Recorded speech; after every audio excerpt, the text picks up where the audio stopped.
Herkese merhaba arkadaşlar, kanalıma hoş geldiniz. Bugün sizlerle yeniden temizlik falan yapacağız. Temizliğime başlamadan önce, daha doğrusu siz şu an alttan izlerken ben neler yaptığımı size bahsedeceğim. İlk önce şu gördüğünüz sarı kovanın içine bulaşık makinesi tableti ve çamaşır suyu koydum. Onu biraz karıştırdım. Cip koymadım çünkü tortulu bir yapısı olsun istemedim. Kolay durulanmasını istedim. O yüzden ikisini karıştırdım, sıcak suyla beraber iyice erittim. O gördüğünüz yeşil fıskiyenin içine doldurdum. Ondan sonra da ilk önce mutfak dolaplarını sildim onlarla. Ondan sonra da gidip banyomun duvarlarını, fayanslarını, her yerini sıktım. Orayı da göreceksiniz birazdan. Bugün böyle sessiz bir vlog olacak. Çok fazla konuşmayacağım çekim yaparken. Sadece yemek yaparken orada birkaç böyle konuştuğum yerler var. Onun dışında çok fazla konuşmayacağım. Umarım beğenirsiniz. Bu arada ilk defa gelen arkadaşlar varsa lütfen kanalıma abone olmadan çıkmasınlar. Gönderilerinizi de beğenirseniz çok mutlu olurum. Eğer aklınıza takılan bir şeyler de varsa, sormak istediğiniz şeyler yorumlarda belirtirseniz mutlaka cevaplayacağımdır. Böyle çok fazla vaktinizi almayayım, ben size iyi seyirler diliyorum arkadaşlar. Ben temizliğime devam ediyorum.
yerini, çamaşır suyu, bulaşık makinesi tableti sıcak suda erittim. İçine biraz çamaşır suyu koydum.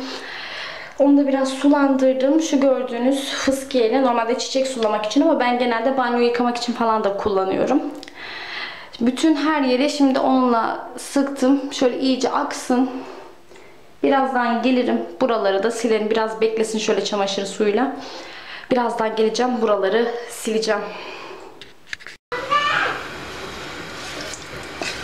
Banyoyu, mutfağı temizledim. Hemen birazcık yağ döktüm. Birazcık yeni bahar, birazcık karabiber, birazcık da nane. Kızmaya başladı. Daha çok kızmadan azıcık böyleyken şimdi içine bulgurunu ekleyeceğim. Baharatlı bulgur pilavı yapacağım. Bizim evde öyle yeniyor. Damak tadı her zaman uymuyor. Bulgurunu attım arkadaşlar. Şimdi birazcık, ben tavuk bulyonu suda eritmedim. Şu şekilde ezdim havanda. Üzerine böyle ekleyeceğim. Şunu şöyle koyayım. Ondan sonra bununla beraber şöyle tekrardan karıştıracağım.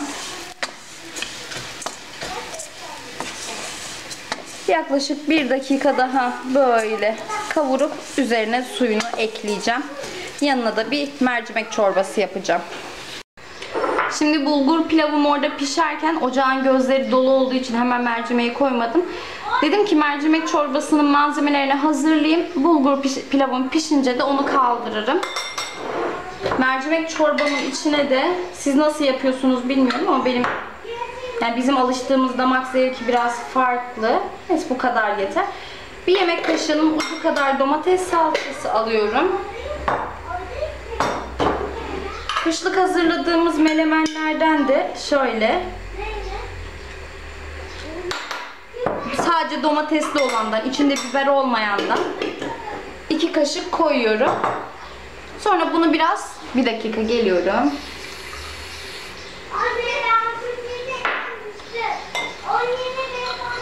Bunu biraz sulandırıyorum.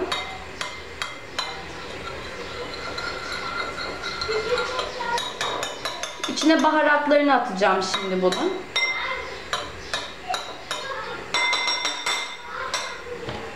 Şöyle, nanem küçükte de vardı ama şöyle büyükten alayım dedim ben. Nane attım.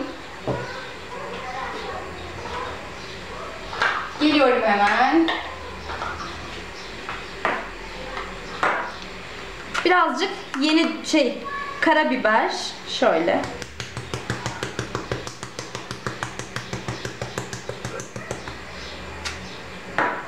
Birazcık yeni dünya koyacağım.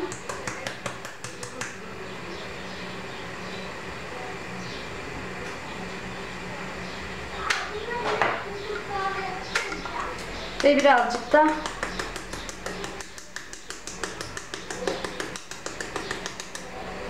tuz. Şurada biraz kınorum var ama kınorumu unla beraber kavuracağım. O yüzden bunun içine atmıyorum. Bunların hepsini karıştırıyorum. Patates doğradım. Bir tane küçük boy patates doğradım. Ve şu kadarcık da mercimeğim var.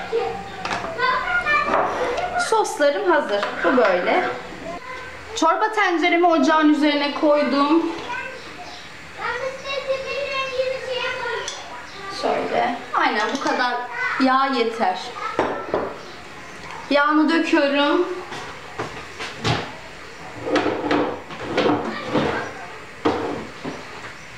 Hemen geldim. Bir kaşık alıp geliyorum.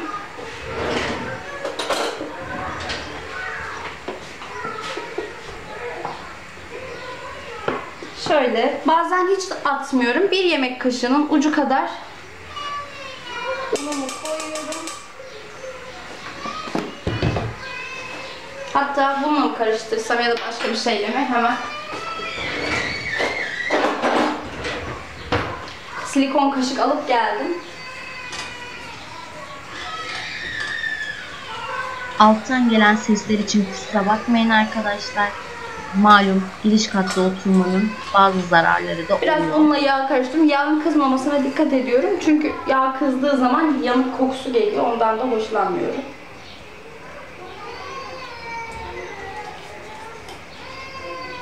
Tavanda ezdiğim tavuk sulu knorrumu ununla beraber kavuracağım şimdi.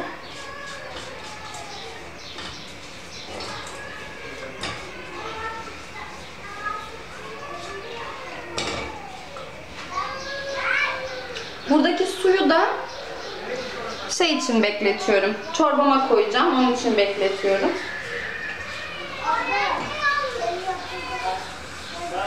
Normalde mercimek çorbasına kimyon da koyuyorum ama şu an koymak istemedim.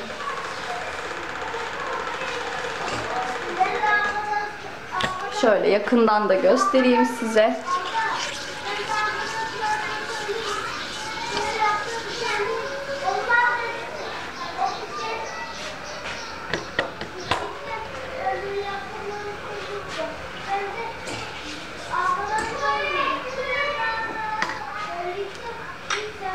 Şöyle hazırladığım sosumu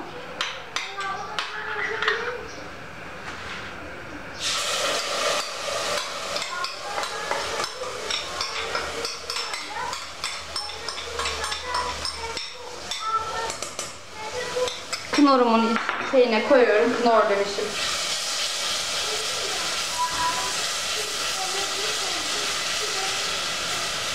Hazırladığım karışımla beraber karıştırdım.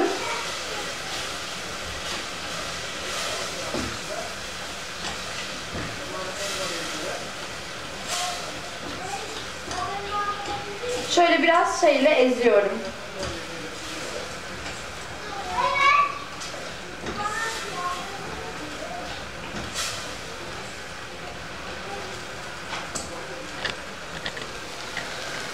Kıvam bu şekilde. Şimdi mercimeklerimi ekleyeceğim. Şöyle 1 su bardağı kadar ıslatmış, yıkamıştım. Onları ekliyorum.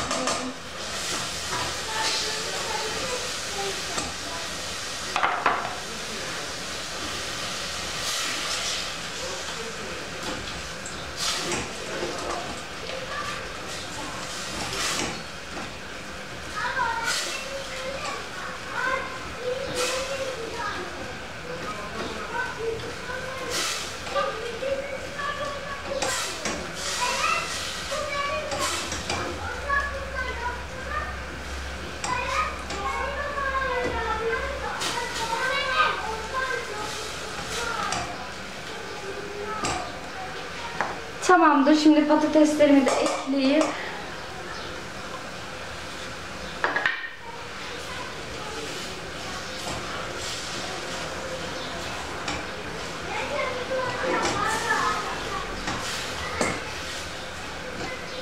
karıştırdım. Hemen çırpıcıma getiriyorum. Suyumu artık ekleyebilirim.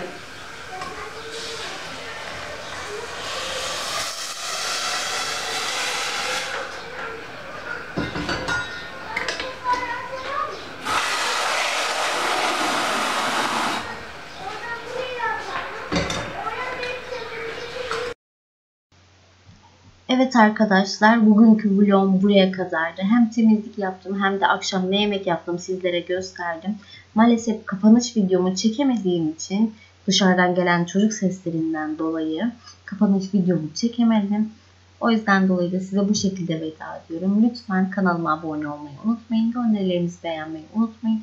Bir sonraki vlogda görüşmek üzere. Kendinize çok iyi bakın arkadaşlar.